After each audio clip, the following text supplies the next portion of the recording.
Hello everyone! I'm Alianza, your health informer. Welcome back to my YouTube channel.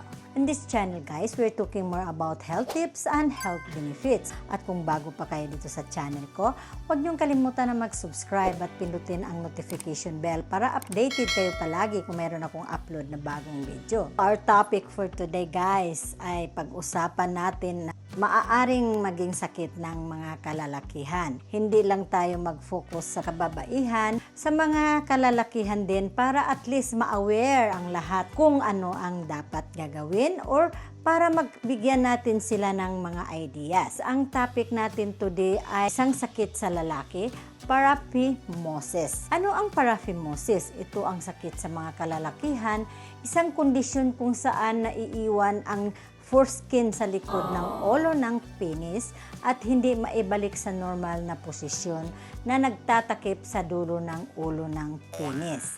Ang sakit na ito guys ay tulad ng mga hindi na circumcised o walang tuli. Pasintabi po sa mga hindi pa natuli. Ito na ang mga symptoms niya guys. Naiwan ang foreskin at hindi ito maitulak at maibalik sa normal na itong posisyon. Pamamaga sa dulo ng penis, hindi komportabling pakiramdam at pananakit, pamumula or discoloration at madaling sumakit, hirap sa pag-ihi. Maaring hilahin ng taong hindi pa natutuli ang kanilang foreskin tuwing makipagtalik o kapag hinuhugasan ang kanilang penis pagkatapos ng umihi. Maaari din hilahin ang foreskin ng isang nurse or doktor upang makita ito habang sinusuri ang or naglalagay ng catheter. Kapag naiwan ang foreskin sa ibaba ng ulo ng penis, sa matagal na panahon, maaaring mamaga at maiwan sa ibaba ng penis ang foreskin. So, kailangan talaga siyang ipatanggal.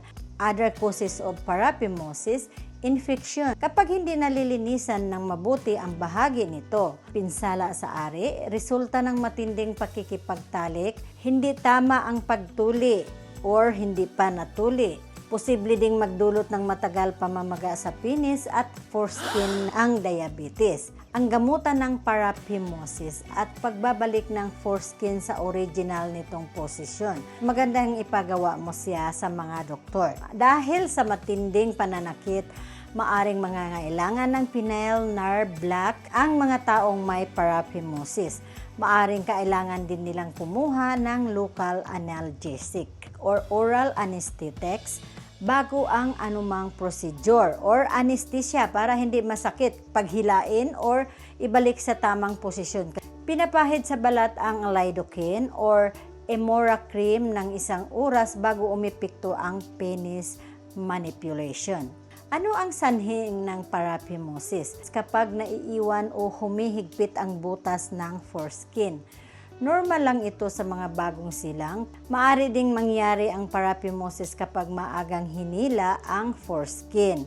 Nangyayari naman ang paraphimosis kapag nasa ibaba ng korona ng penis ang foreskin. Sumisikip ang foreskin kaya hindi ito makabalik sa dulo ng penis.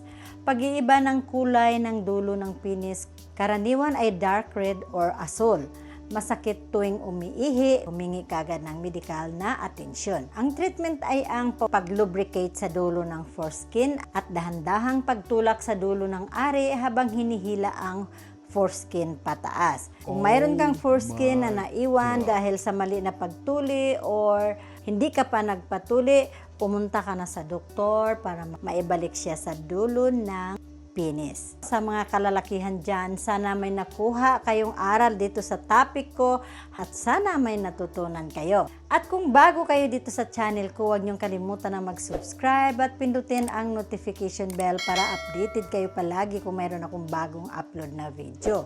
At kung may gusto naman kayong itanong dito sa topic ko na ito, mag-comment lang kayo below. Hindi ako magsasawang magpasalamat sa lahat ng subscribers, non-subscribers, silent viewers. Maraming salamat po sa inyong suporta dito sa channel ko. God bless po sa ating lahat. Bye and thank you for watching!